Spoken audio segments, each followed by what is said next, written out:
తెలగ ఉద్యోగ సంక్షేమ సంఘం సేవలు అభినందనీయమని తులసి సీడ్స్ అధినేత తులసి రామచంద్ర ప్రభు అన్నారు.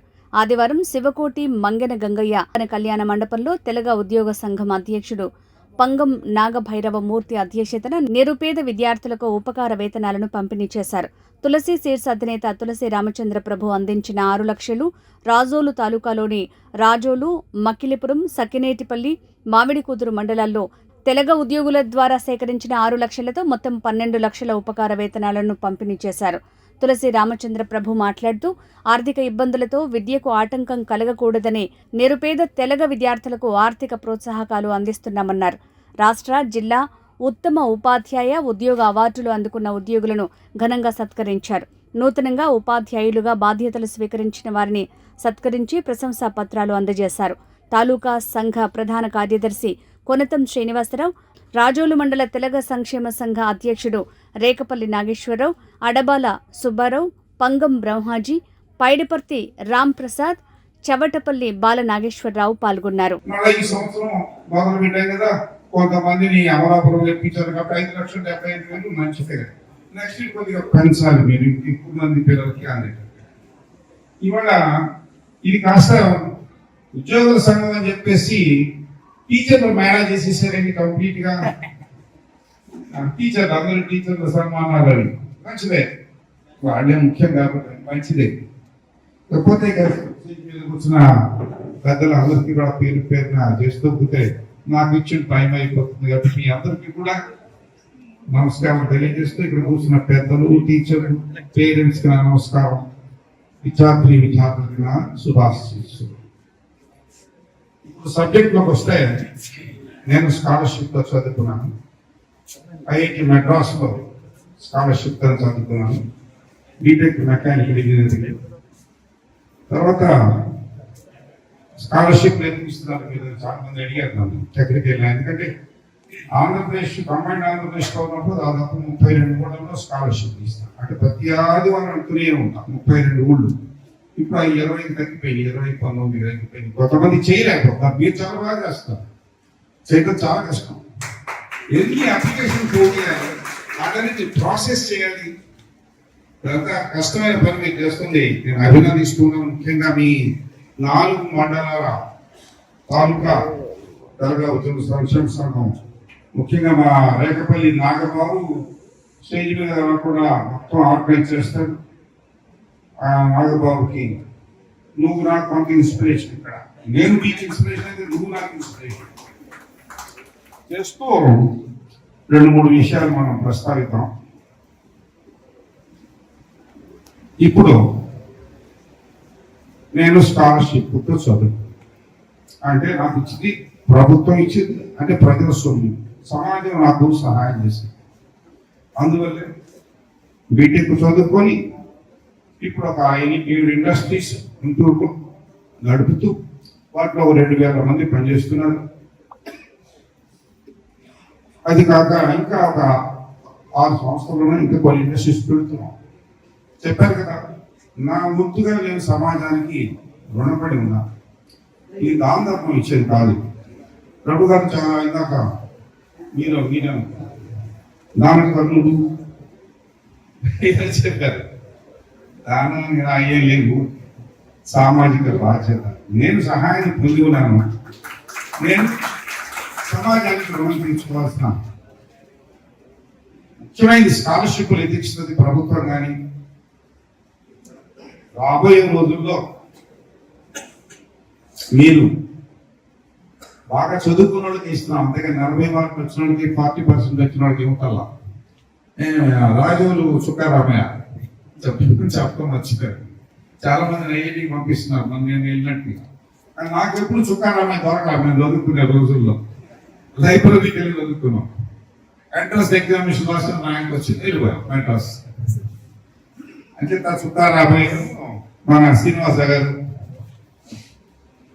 మేడిచర్ల శ్రీనివాస, రాజోలు చుక్కారామయ్య, ఆయన నిక్నే అదొకటే నాకు గుర్తుంది. డిగ్రీలో నేను డిగ్రీ తీసుకున్నా, మీరు తీసుకోబోతున్నారు. డిగ్రీలు అవసరమే, కానీ డిగ్రీ కన్నా కూడా డిగ్రీ మనం సంపాదించిన తర్వాత బీటెక్ కానీ ఎంబీబీఎస్ కానీ సంపాదించిన తర్వాత దీన్ని చెప్పారు దేశ అభివృద్ధి కోసం మనం ఏ విధంగా ఉపయోగిస్తాం. దేశం అంటే అగ్ని, దేశం అంటే చెప్పలేదు, దేశం అంటే పార్టీ కావాలి, దేశం అంటే మనుషులు. ఎక్కడి నుంచి ఎక్కడ దాకా ఉంది నా దేశం? నా దేశం కాశ్మీర్ నుండి కన్యాకుమారి వరకు నా దేశం. కాపులు ఒక్కలే నా దేశం కాదు, కమ్మలు ఒక్కలే నా అందరికి ఆవశ్యకం. 3 నెలల క్రితం 33 లక్షలు ఇచ్చినట్టు చాలా అప్పుడు అందుచేత మనం ఏమి చదివినా ఏది ఆలోచన చేసినా పూర్తిగా దేశాన్ని దృష్టిలో పెట్టుకోవాలి. కాపు సమాజాన్ని కాదు, దేశాన్ని గుర్తుపెట్టుకుని మనం దేశం వర్తమాన పుత్రులు పుత్రికలు. కాపు అనేది ఒక సామాజిక వర్గం, గోల్డ్ సామాజిక వర్గం. అందరూ దేశ రక్షణ కోసం ప్రాణాలిస్తున్నారు. కాపులు ఒక్కడే ఉంటున్నారు. టెర్రరిస్టుతో పోరాడుతున్నారు. ముస్లింస్ ఉన్నారు, నీతులుగా ఉన్నారు, వైశ్యాస్ ఉన్నారు. మన వైశాఖి చనిపోయాడు కదా డోక్లాంలో వరంగల్ ఆయన వైశ్య. ఆ విధంగా దేశ రక్షణలో కొల ప్రసక్తి లేదు, దేశాన్ని అభివృద్ధి చేయడంలో కొల ప్రసక్తి లేదు. ఎవరి వంతు వాడు చేయాల్సిందే. దానికోసమే మేము పెట్టుబడి పెడుతున్నాం. ఇవాళ మన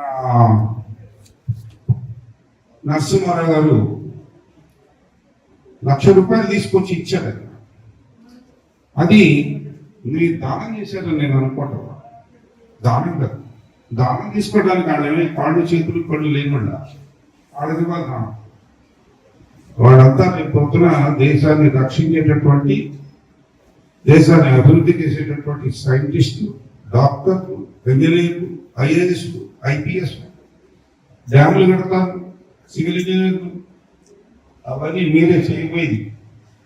ఇందాక మైనర్ బాబు చెప్తున్నాడు మా తరం అయిపోయింది, నా ఎందుకు పెద్ద ముసలోడా మా తరం ఏం కాలేదు, మేము చేస్తానే ఉన్నాం. మీ తరంలో చేయవలసింది దేశాన్ని ఎంత పటిష్టంగా నిర్మిస్తారు, ఎంత గొప్ప దేశంగా మారుస్తారు. అది ఎందుకు ఆలోచిస్తూ ఉంటానంటే, నేను చదువుకునే ఐఐటి మెడ్రాస్ లో బీటెక్ చదువుకునేటప్పుడు ఇండియన్ ఎక్స్ప్రెస్ తెప్పించుకొని రూమ్కి చదివేవాడు. దాంట్లో భారతదేశానికి ఎంత ఫారిన్ ఎక్స్చేంజ్ ఉంది అని వారానికి ఒకసారి రాసేవాడు. భారతదేశానికి ఫారిన్ ఎక్స్చేంజ్ అంటే $1 అంటే ఆ రోజులో నాకు గుర్తుంది $24 బిలియన్. $24 బిలియన్. అప్పటి నుంచి రెగ్యులర్ చూస్తూనే ఉన్నా. ఈ 65 సంవత్సరాలు 55 సంవత్సరాలు నా డిగ్రీ అయిపోయి నా బీటెక్ తీసుకొని 55 సంవత్సరాలు అయింది. ఇండస్ట్రీ పెట్టి 45 సంవత్సరాలు అయింది. చూస్తూనే ఉన్నాం. ఇవాళ మన భారతదేశ విదేశీ నిల్వలు అంటే ఫారిన్ ఎక్స్చేంజ్ ఎంత ఉంది ఎవరు చెప్తారు? స్టూడెంట్స్ మాత్రమే, టీచర్స్ కదా చెప్తారు. భారతదేశ నిల్వలు పెరిగినాయా లేదా? మన సంపద కలిగిన దేశంగా మారామా లేదా? $8 బిలియన్ ఉన్నాయి. అప్పుడు 24 బిలియన్ ఉండేది. ఇప్పుడు ఎన్ని బిలియన్స్ ఉన్నాయి గమనించారా? తెలిస్తే చెప్పండి. సుమారుగా నిన్న డేట్ వరకు మొన్న డేట్ వరకు చూస్తే సుమారుగా నాకు గుర్తున్నంత 660 బిలియన్ వచ్చాయి. 24 నుంచి నెమ్మదిగా $660 బిలియన్. $1 బిలియన్ అంటే 100 కోట్లు. 660 బిలియన్ ట్రిలియన్ ఒక దీనిపైన ట్రిలియన్ ఉంది. ఒక ట్రిలియన్కి ఎన్ని బిలియన్స్? 1 ట్రిలియన్ టీచర్ల కాదు, 1 ట్రిలియన్ సంపాదించాలి భారతదేశం. ఎన్ని billions? 1000 billions. 1000 1 million. 1000 millions 1 billion. 1000 billions 1 trillion.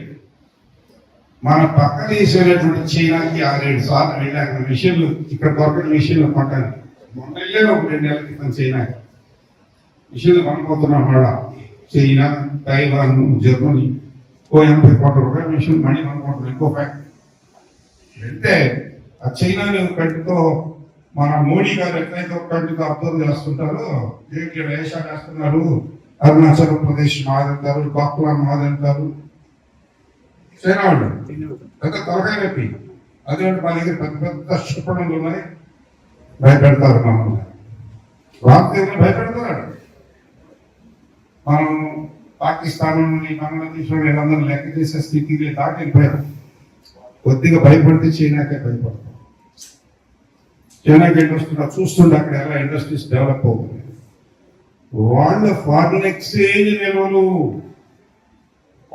Exchange నిల్వలు ఎంత తెలుసా 4.5 పాత ఫిగర్ ఇది ఇంకా తిరిగి కూడా వచ్చు $4.5 ట్రిలియన్ అంటే 4,500 బిలియన్ 4,500 బిలియన్ వాడుతుంటే మన బుద్ధి 600 మాత్రమే అది బాగుంది వాళ్ళ పరిస్థితి పాకిస్తాన్ జీరో బంగ్లాదేశ్ నెగిటివ్ శ్రీలంక అడుగు తింటుంది చూస్తే బాగున్నాం ఇంకొక 10 ఏళ్ళు మోడీ గారు మన పవన్ కళ్యాణ్ లీడర్ ఉన్నాడు ఇక్కడ పవన్ కళ్యాణ్ దీనికి పవన్ కళ్యాణ్ గారు చెప్పారు కదా ఇంకొక 10 ఏళ్ళు కాబట్టి చైనాని అధిగమించలేము కానీ చైనాని గెలవలేము మనం ఇండస్ట్రియల్ గా నేను చూశాను అక్కడ అంతా ఇన్ఫ్రాస్ట్రక్చర్ ఉంది ఆ దేశంలో చాలా ప్రామిసెస్ తిరిగి ఆ దేశంలో వాళ్ళ మీద గెలవడం చాలా కష్టం కనీసం ఇవాళ 4వ స్థానం నుంచి 3వ స్థానంలోకి వస్తే 3 నుంచి 2వ స్థానంలో ప్రపంచంలోనే భారతదేశం గొప్ప దేశంగా చేయాల్సిన బాధ్యత వీరుంది ఇవాళ ఇక్కడ 6,000 తీసుకోవచ్చు ఇంజనీరింగ్ స్టూడెంట్ ప్రభుత్వం ఇచ్చేది కొంత తీసుకోవచ్చు ఏదైనా తీసుకోండి బాధ్యత అది మీ మీద పెట్టిన కోరుకు నరసింహారావు గారు కానీ ఇక్కడ డబ్బులు ఇచ్చినోడు కానీ చాలా మంది ఇక్కడ కలెక్ట్ చేశారు నేను తీసుకొచ్చిన ఒక సుమారు 6 లక్షలు ఇద్దరికి ఇస్తున్నాను వాళ్ళు మిస్ అయ్యారు నాకు అప్లికేషన్ అంటే 6 లక్షలు నేను ఇస్తున్నా ఇవాళ ఇస్తున్నా 6 లక్షలు అంతకుముందు ఇచ్చిన 11 లక్షలు కానీ 8 లక్షలు తీసుకుంటే ఇవన్నీ ఎందుకు ఇస్తున్నాము పని పాటలేదా ఈ ముసలానికి గుంటూరు నుంచి వచ్చాడు ఒక కారు వేసుకుని దిగుమంట పని పాటున్నాడు దానికి వచ్చేది అంతే I love my country Bharat ఎక్కడెక్కడ దొరుకుతారు నాకు ఒక వీరులు దొరుకుతారు ఆడపిల్లలు కూడా బాంబర్ విమానాలు నడుపుతున్నారు యుద్ధరంగంలో నడిపి పాకిస్తాన్ నుండి త్వరగా నడుస్తున్నారు మీరు ఎంతమంది బాంబర్ విమానాలు నడిపేటువంటి ఎంతమంది కాకపోతే దురదృష్టకరమైనటువంటి ట్రెండ్ గమనించింది ఏంటంటే మగపిల్లలందరూ కలిపి 5 మంది కూడా లేరు మొత్తం ఆడపిల్లలే కనపడుతున్నారు ఎందుకు వల్ల ఏం కాలదేశం ఏమి రామయ్య గారు చుక్కాలం బాగా వస్తుంది భారతదేశం కోసం మనం చేయవలసిన డ్యూటీ వదిలిపెట్టి సెల్ ఫోన్ పట్టు దిగుతారా జుట్టు ఎలా పెంచుకుంటారా పెంచుకొని ఫోన్లు మాట్లాడితే ఫోన్ మీద విండోలో చూస్తాను ముగ్గురు వెళ్తారు చండాలంగా మునిగి ఉంటారు కాగితాలు ఎదుర్కొని ఉంటారు ఒకటి చేతిలో క్వార్టర్ పాటు ఫోటో తీయమని చెప్పాను ఒక చేతిలో క్వార్టర్ పాటు కానీ కూడా సీరియస్ గా చంద్రబాబు నాయుడు గారితో ఫోన్ మాట్లాడుతుంటాడు ముందు ఫోన్ వాడు మోడీ గారితో మాట్లాడు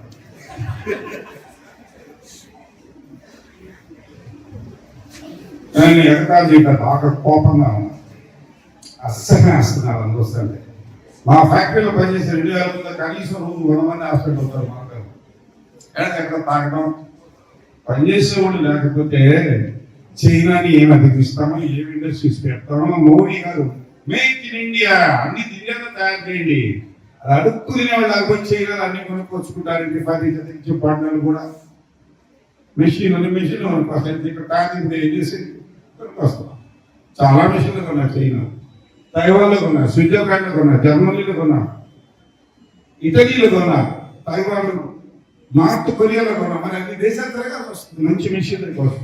మీరు చేయలేరా? సెల్ ఫోన్ పట్టుకొని తిరుగుతారా?